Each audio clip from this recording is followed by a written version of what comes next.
นี่กบปล่อยเลี้ยงแบบธรรมชาติแล้วครับให้หากินเองอยู่ใบกล้วยยามมื้อแลงก็ไต่แมงให้กินแบบนี้ครับ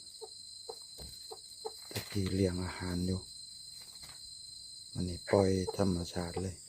มีตัวใหญ่ๆนี่แหละครับไฟแสงอาทิตย์หล่อแมงให้ประมาณ3 ทุ่มไฟก็ดับแล้ว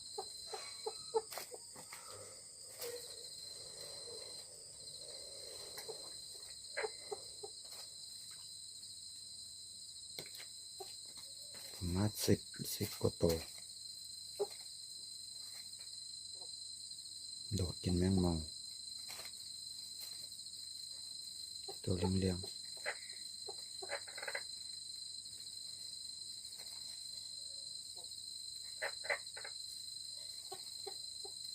อยู่ป่ากล้วยครับเป็นป่ากล้วย